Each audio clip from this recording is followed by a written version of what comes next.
These letters haven't been read since 1944.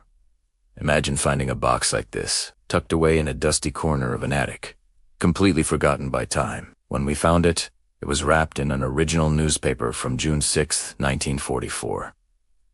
D-Day. The paper itself is a piece of history, fragile and yellowed. Inside, a stack of letters tied together with a simple string. The paper is so delicate, you can see the water stains, the creases where it was folded and unfolded countless times. Every mark, every faint smudge tells a story of a world at war, of a young man far from home. These aren't just pieces of paper. They're a time capsule, a direct link to a soldier's hopes, fears, and secrets.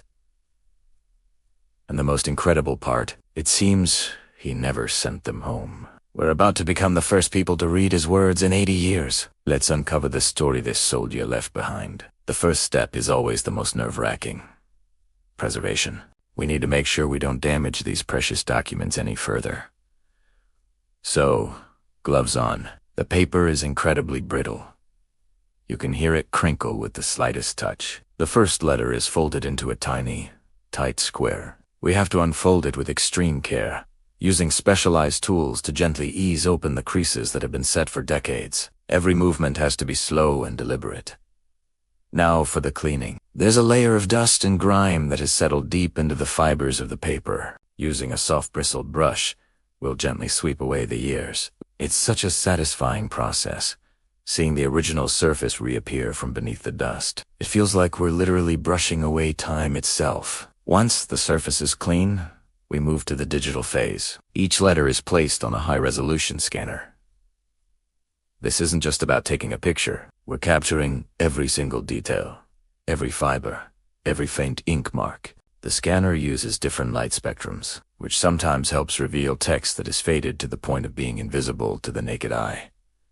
Look at this. As we adjust the color correction and contrast on the computer, words that were once just faint smudges suddenly pop into view. The faded blue ink deepens, becoming crisp and clear again. It's like watching a ghost appear. The handwriting is a beautiful, but difficult, cursive from another era. So we're running it through a software that transcribes the script into modern text, which will appear on screen as we read. Now, the story can finally be told. Let's see what he had to say. The first letter is dated May 1943. We were expecting tales from the front lines of Europe, stories of combat. But the return address is Iceland. He writes, "Dearest Mother, I know you picture me in a trench somewhere in France, but the truth is, I'm surrounded by ice and rock. They've stationed us in Iceland. Our job is to protect the supply routes, to make sure the ships carrying food and steel and men make it to Britain safely. It's quiet here. The biggest war we fight is against the cold and the endless boredom. The nights are so long in winter, it feels like the sun has forgotten us." He's not a soldier on the front lines. He's part of the silent, crucial backbone of the war effort, a guardian of the lifeline across the Atlantic. The tone shifts in the second letter, from a few months later. Something has changed here. The days are getting longer, and the ice is starting to retreat.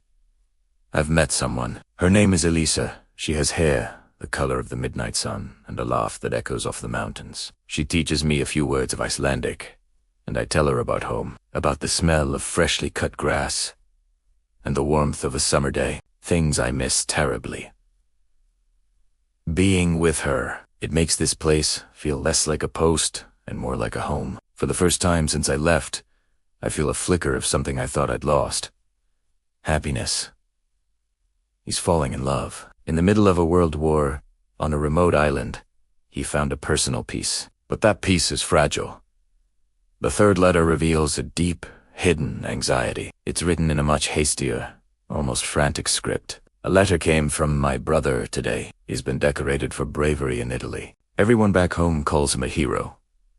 And what am I? A glorified watchman. I read the papers. I hear the stories of what the men are facing in the Pacific and in Europe, and a terrible shame burns in my gut. I wear the same uniform, but I haven't fired a shot in anger. I lie awake at night, terrified, not of the enemy, but of returning home. I am afraid they'll look at me and see a coward who sat out the real war while others bled for it. How do you explain that honor can be found in just being here? This is the secret he could never send home. The weight of expectation, the guilt of the survivor, the invisible wounds of war. The final letter is dated late 1945. The war is over. The world is celebrating, but my heart is torn. The army is sending us home. They're asking who wants to go back. I look at the ticket in my hand, and all I can see is the life I'd be leaving behind. Elisa, this rugged, beautiful land, has become a part of me. The man I was when I arrived here is gone. I don't know if I can go back to being him. I've decided to stay.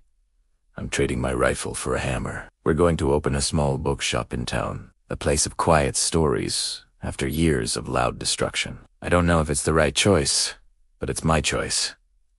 He didn't go home. He built a new one. The soldier's story didn't end with the war. It began. So, what happened to this soldier and his love, Elisa? The letters ended there, but the story couldn't. We took his name, her name, and the location of a small town in Iceland and started digging. We went through online archives, scanned through decades-old public records, and spent hours on genealogy websites, trying to connect the dots. We found a marriage certificate from 1946. We found the registration for a small bookshop that operated for over 40 years. And then we found it. A family tree. It led us to a name, a woman living right here in the US. His granddaughter. We reached out, explaining what we had found. She was stunned. She told us she never knew these letters existed. Her grandfather, the man who raised her after her parents passed, never, ever spoke about the war. To her, he was just a quiet, gentle man who loved books. His past was a closed chapter. Until now, we arranged a video call. The moment we showed her the letters, her grandfather's handwriting on the screen, the emotion was overwhelming. We watched as she read his words for the first time. She saw the young, scared soldier he once was. She learned about the secret love that changed the course of his life, and the deep-seated fear he carried with him. Through his own words, she was meeting a part of her grandfather she never knew. He always seemed so peaceful, she said through tears. I never imagined he was carrying all of this inside. He wasn't a coward. He was the bravest man I've ever known.